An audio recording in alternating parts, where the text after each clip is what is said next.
to drive our defence reform programme.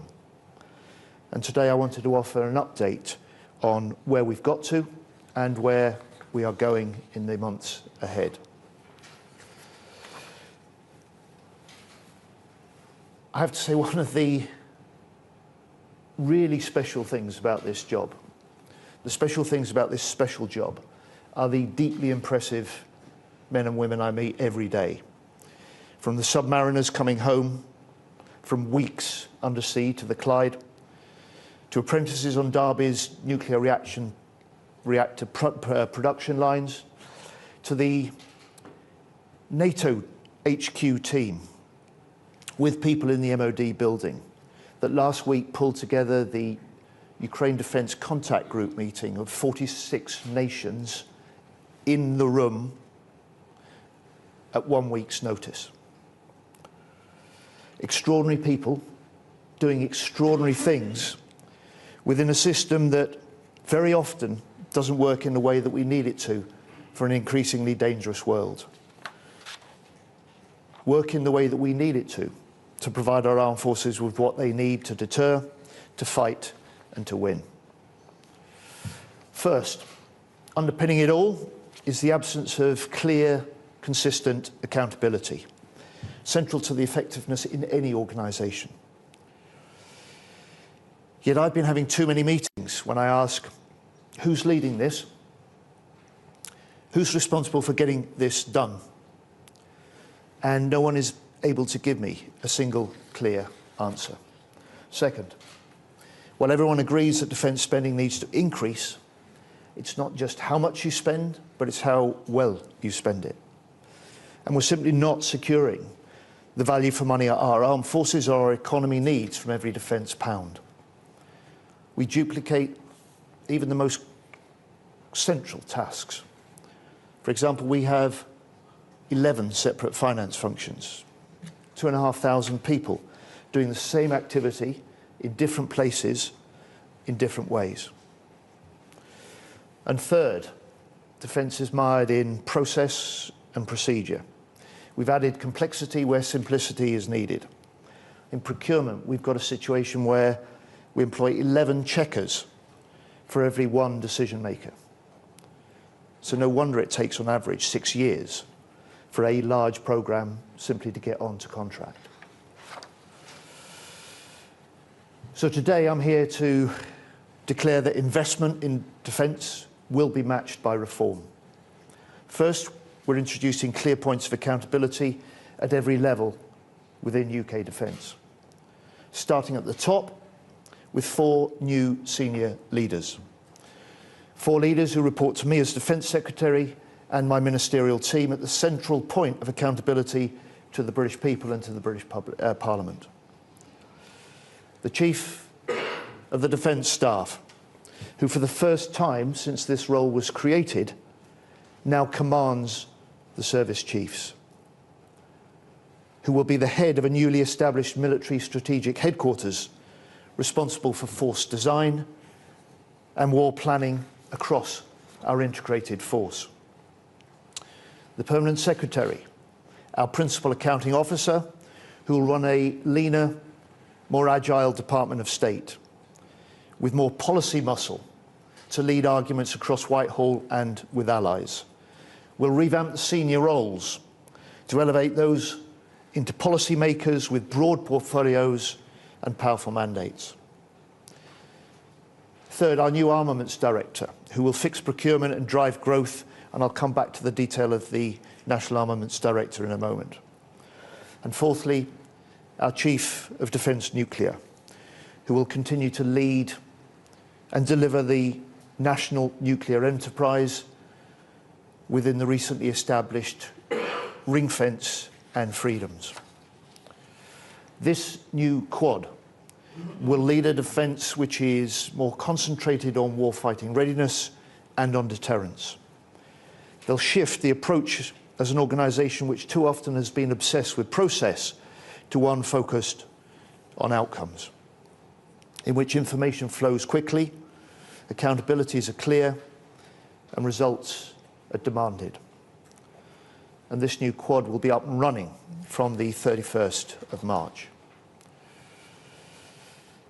And on finance, we'll match our new accountabilities with a department that manages money better, to secure better value for money for the taxpayer, better outcomes for the armed forces. And many recent failings, I think, can be traced back to the conservative defence reforms known as the Levine reforms introduced in 2012. They produced too much duplication, too much waste, a system where only 2 out of 49 major defence projects are now on time and on budget. I'm ending Levine, and instead of the 10 current top-line budget holders, there will be 4 new budget holders, 1 for each of this new Quad. We'll introduce 3 new centrally determined financial budgets, each with ministerial oversight: readiness, operations, investment. The new readiness budget will hold the chiefs of the services to account for how they run their day-to-day spending. This will be done by the Chief of Defence Staff through our new military strategic headquarters. The military strategic headquarters will be responsible for the new operations budget, unencumbered by the excess bureaucracy and the lack of clarity that characterises the way that defence is organised now. And ministers will direct those priorities. And then finally, our new National Armaments Director will run the single new investment budget, bringing together 8 separate procurement budgets across the organisation into one. This will help cut waste, reduce duplication. It'll help ensure that we are buying better what our frontline forces need. And in turn, the NAD will acquire only the capabilities which are affordable within the budgets set by ministers. These budgets, as with the Quad, will have initial operating capacity from the end of next month, 31st of March. And our new National Armaments Director will fundamentally change how defence works to partner with industry and how defence becomes the engine for driving economic growth. So sitting alongside the Permanent Secretary and the Chief of Defence Staff, they'll execute a £20 billion plus budget to build and sustain our national arms arsenal. Because at this time, we must rearm Britain. And I see this as a new FTSE 100 company within the MOD, tasked, if you like, with getting the very best capabilities needed into the hands of our frontline forces, delivering on our defence industrial strategy to create more defence jobs, more defence apprenticeships in every region and nation across the UK, tasked with driving British exports up and up wider, tasked with assuming responsibility for the entire end-to-end acquisition system for the MOD. They will save the taxpayer at least £10 billion over the next decade, savings that we will reinvest directly into Britain's defence. Our interim NAD will be in post by the end of next month. Recruitment for the permanent candidate is already underway. And so in conclusion, the world is changing, defence is changing. Our reform programme represents the biggest shake-up of UK defence for over 50 years. And let me say this. This is a government whose commitment to defence is unshakable. It's the foundation for our plan for change, for the delivery of our government's missions. We will match sustained investment with serious reform. It'll mean growing the economy. It'll mean a more muscular defence for a more dangerous world. It will mean Britain, which is secure at home and strong abroad. Thank you. Do you want me to take the questions up here or down there? Yeah, that's okay. Thank you very much. And there's a lot there that chimes with many areas of the Institute's research around procurement, around the importance of clear accountability, incentives and so on. So really good to hear that, and also good to see a clear plan developed in opposition coming to fruition with early action in government. I'm just going to start with a few questions myself, if that's okay, and then we'll go to the floor. So you talked about the excellence of the individuals who you've been working with, but there's a clear sense of frustration which comes through from your remarks about and a sense of the need for change at the MOD. Is it simply the case that you've entered a department which was just sort of too flat-footed to deliver the sort of change you want to see? And I guess my question is, you're not the first Secretary of State for Defence who's wanted to reform the MOD. What's going to be different this time around?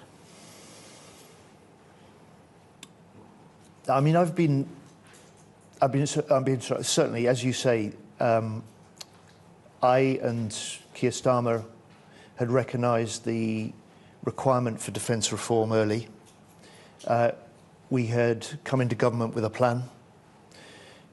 What I've been struck by is how responsive defence is to direction and decision, how wide the appetite for change within defence is. And that's at every level. So I come across many just really talented officials who want greater scope to be able to take the initiative, who want the ability to offer the advice and make the decisions. And it goes right across the board and right to the top. I mean, the Chief of the Defence Staff did a speech at RUSI just before Christmas. And he said how much reform was needed. In some ways, he showed his frustration. He said that defence was still too slow, still too hierarchical, too concerned, or not enough concern with prioritisation. So I've been impressed and encouraged by how receptive defence is, how ready defence is for this reform. But I'm under no illusion that in the end this will only happen if I continue for the whole of the time that I am privileged to be in this post, for me to make this one of my first priorities as Defence Secretary. And I do it not because I want to spend my time doing this. There aren't any bonus points in politics for administrative and managerial reform, but I want the results. I want defence to be stronger. I want us to be more influential.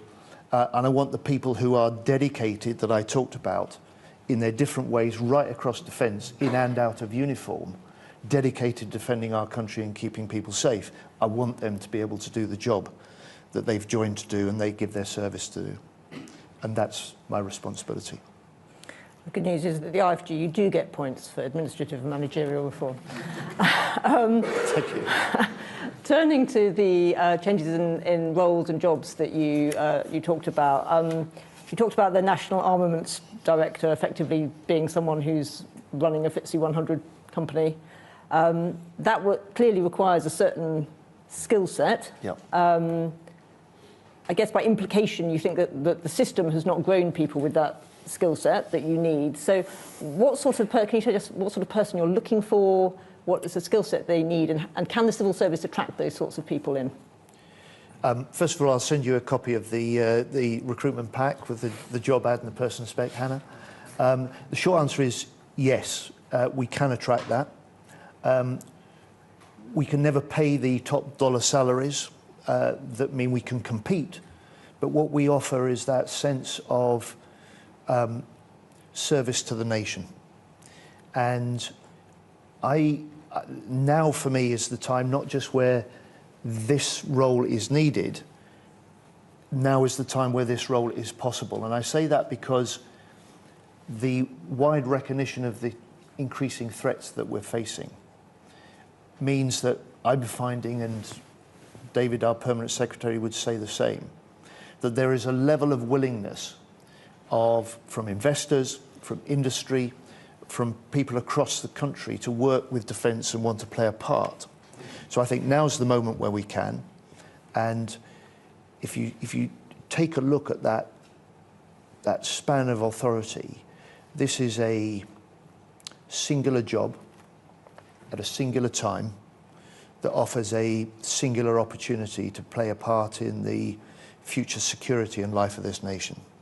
And that, I believe, will be sufficient to attract the sort of calibre of candidate we need to establish and then to fulfil this really demanding role. You've talked today about the change needed in defence, but do you think there's also, would you like to see changes in the defence industry with which your new NAD will be interacting? 100%. So before Christmas, I launched a statement of intent which set out the broad direction and principles for the defence industrial strategy that we are developing. I launched that at Rothschild and said then that I expected to spend as much of the next year talking to investors as to industry, to small and medium-sized, especially defence and potentially civil tech firms as the big primes. And this is a feature, I think, not just of the changing threats, but the changing way that we respond to this. And if Ukraine is the experience that in Germany they described as the Zeitenwende, Ukraine has the lessons which tell us how we can do things differently in the future, as well as the imperative that tells us we must. One of your predecessor, Ben Wallace, said that the UK armed forces have been hollowed out and underfunded. Do you agree with that assessment, having been in the job for 6 months? I did then, when he admitted this to me in Parliament in January 23. And it is certainly the case when you've seen the Ben Wallace's government came in 2010. First thing they did in that first year was cut $2 billion from the defence budget. Over those first 5 years, George Osborne, as the Chancellor, reduced in real terms defence's budget by just under 19%. That's a very deep cut in defence, and the consequences are long-lasting. In 2010, when we lost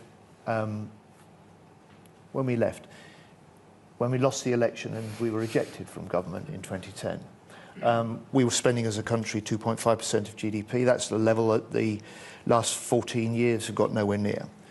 We had the British Army with over 100,000 full-time troops. It's now even below the 73,000 target mark that the previous government set. So there is a combination of a long legacy of decisions like that with an extraordinary professionalism and a willingness and a capacity to fight now, fight tonight, fight as required, and to do whatever this nation requires of our armed forces.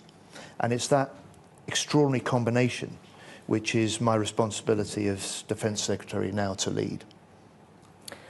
So there's been a lot of speculation about the timetable for getting to 2.5%, and you talked about, obviously, that's going to be considered as part of the, set out as part of the spending review in the spring. But is the question also on the table of whether 2.5% is the right level to be aiming at? Well, we've got to, first of all, in a way, what we're facing now is a vindication of the assessment and decisions we took as a party in opposition and put into our manifesto in government. A unique commitment to raising defence spending to levels we've not seen for 15 years. We've already made a start on that in the first budget, so this year the defence budget will be nearly £3 billion bigger than it was last year. And beyond that, we've said clearly, I've said it, Prime Minister said it, the Chancellor said it, is we will set that path to 2.5%, and we'll set that in the spring. Okay. Taking a step back from the UK and our various spending and capabilities, you were at the Munich Security Conference. Did the US interventions there change your assessment of the state of European security? No. What the discussions and with the US Defense Secretary Pete Hegseth, what the debate within the Ukraine Defence Contact Group that Britain for the first time convened and I chaired, confirmed what I've been arguing, and I think what European nations have been recognising and actually been doing for some time, which is we know as European nations we need to step up on European security, on defence spending and on Ukraine. Especially over the last year, we've been doing just that. What Pete Hegseth accelerated was that recognition that we're stepping up, but we must go further. And what was so strong in the middle of the, let's say, the reaction to the strength of his messages, the content of his messages was not new. And what was so striking was the recognition and agreement by the European nations at that meeting and in the discussions that I chaired, that recognising we've been stepping up, but recognising and making the commitment that we must do more, and we will. And that, I think you've seen repeated and reinforced overnight by the Prime Minister in the statements he made in Paris. Thanks. Okay, well, I'm going to take some questions from the floor now. We have a roving mic. I guess this lady here in the front row. Thank you. Is it working? Yes, yeah. It is. Larissa Brown from The Times. Secretary of State, I'm just wondering what you think the minimum credible force is that the UK could send to Ukraine for a peacekeeping force. And are you confident that you would have enough protection for those troops, or what would you need from the US to guarantee that security? Thank you. Just read them one at a time, sure. You don't want to ask about defence reform?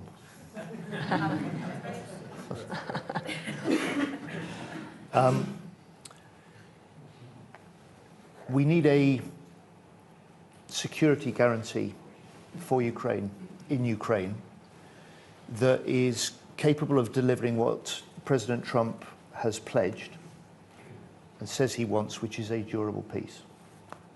That requires an end to the Russian attack and no repeat of that in the future. The European countries have to play a leading part in that guarantee, but require a backstop from the US, because in the end, it is only the US that can provide the deterrence to Putin that will prevent him attacking again. And the detail of that is being developed. Keir Starmer will discuss that with President Trump when they meet shortly. But the one thing I'm not going to do is discuss details of the work that we're doing, the discussions we're having with allies and with the US, because the one thing I don't want to do is make Putin any wiser. Okay, down here at the front.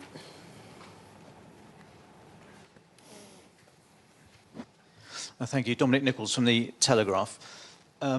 Minister, if you listen to the signal, not the noise from Munich and Ramstein, the Americans were saying they'll do China, they expect Europe to do Europe. Why is it still a priority that we tilt to the Indo-Pacific and not Euro-Atlantic security? And on the numbers, you say you're going to make £10 billion savings in the next decade to reinvest in defence. That's great, because Meg Hillier, your colleague, says the black hole is at least 7 billion. So you're going to fill that black hole completely, or will some of the programmes contributing to the black hole going to be cut? Thank you.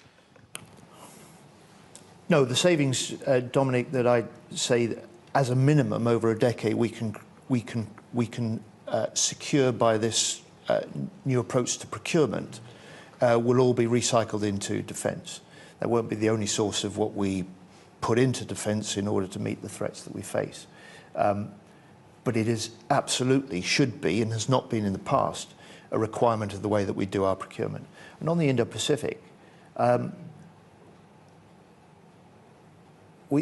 argued, I think probably since I first got this job 4 years ago, that we've gone in, we've declared, and we are a nation that has made the commitment to NATO first. A recognition that the European nations within NATO need to do more of the heavy lifting, and that the European nations in NATO need some of the NATO first and first in NATO leadership that the UK can provide. That's what we set out to do. On the Indo-Pacific, the previous government, when they did their second integrated review, confirmed that the Indo-Pacific tilt had been delivered.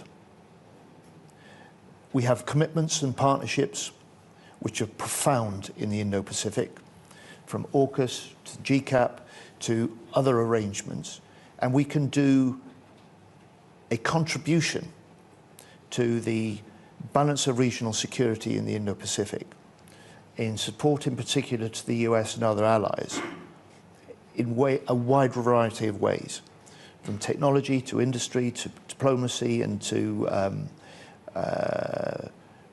sort of military training. We will provide a role, but fundamentally our first responsibility is in NATO, and that's where my focus is, that's where the Prime Minister's focus is, and that was at the heart of the terms of reference of our Strategic Defence Review. Malcolm.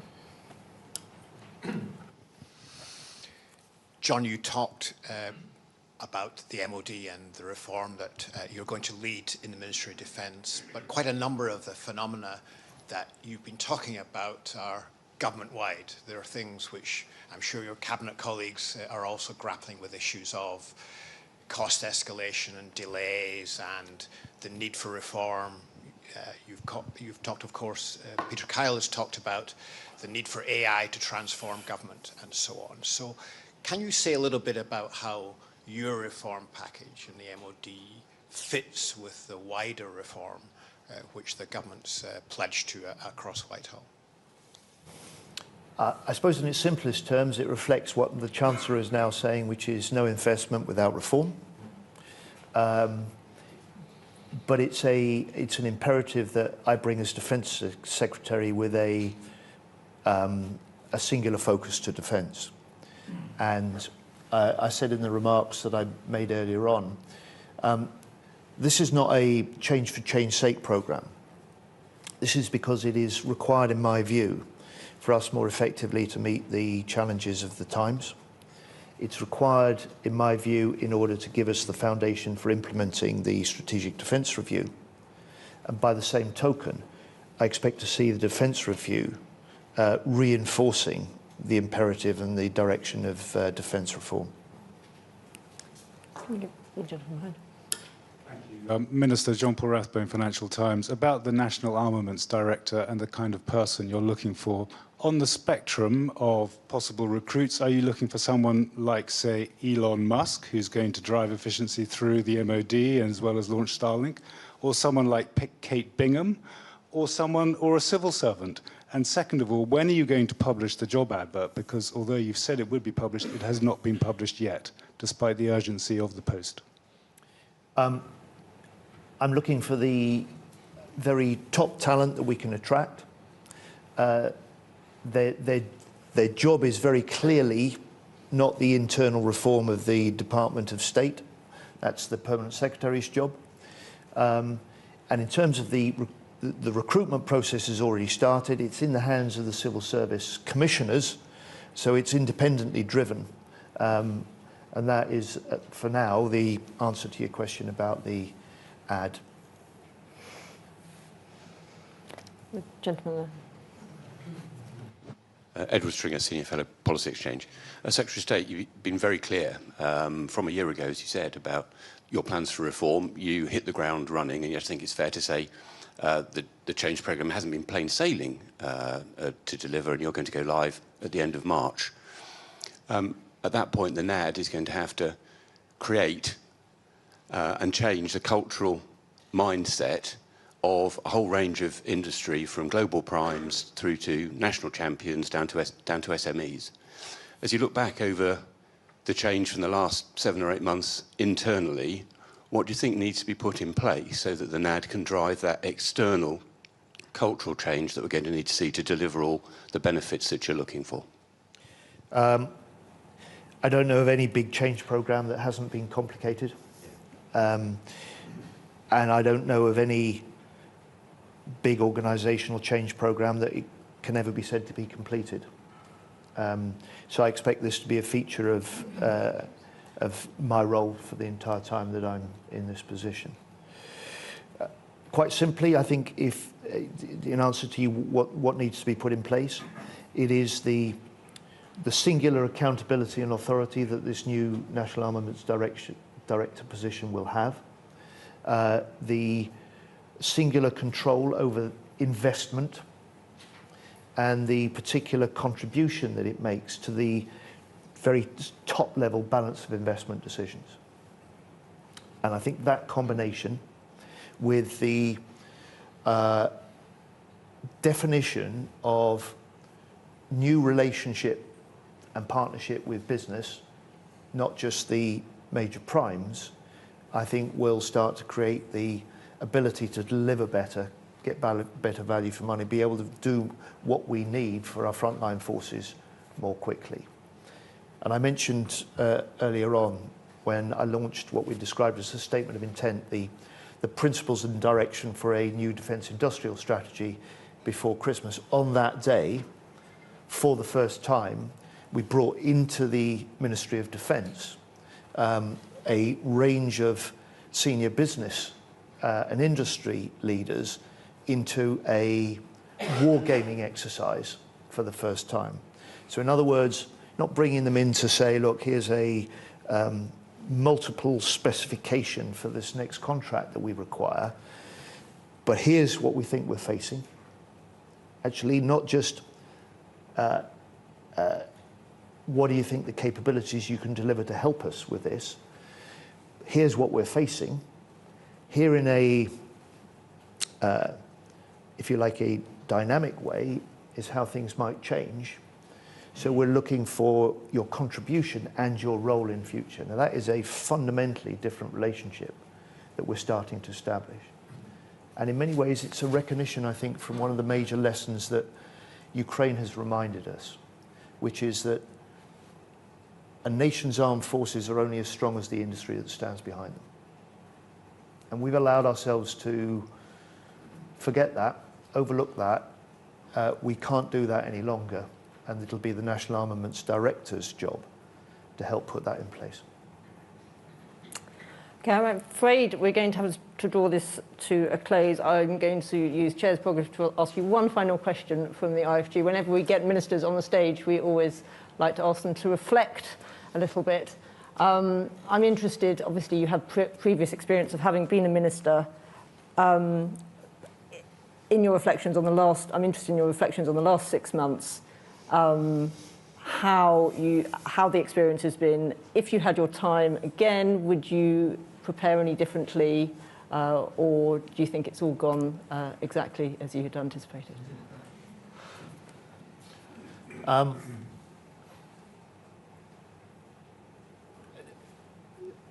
I wouldn't have prepared differently. I would have. It's a good question. I wouldn't have prepared differently. I would have been better prepared for the extraordinary talent that I'd never seen a glimpse of, because one of the odd features of the British system is that if you're in government, you have access to everything. If you're in opposition, you have access to nothing. People often assume that if you're the Shadow Defence Secretary, you get privileged briefings and you know what's going on. Not the case. The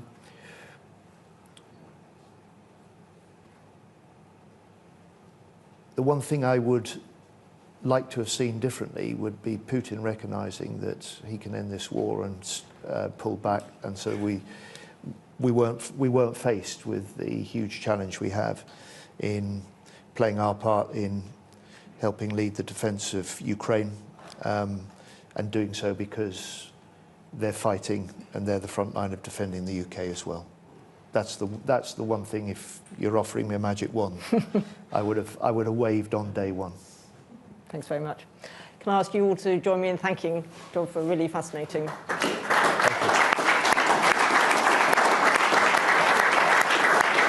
Thank you. And the recording of the event will be available on our website shortly. Thank you very much for coming, everyone. Thank you all.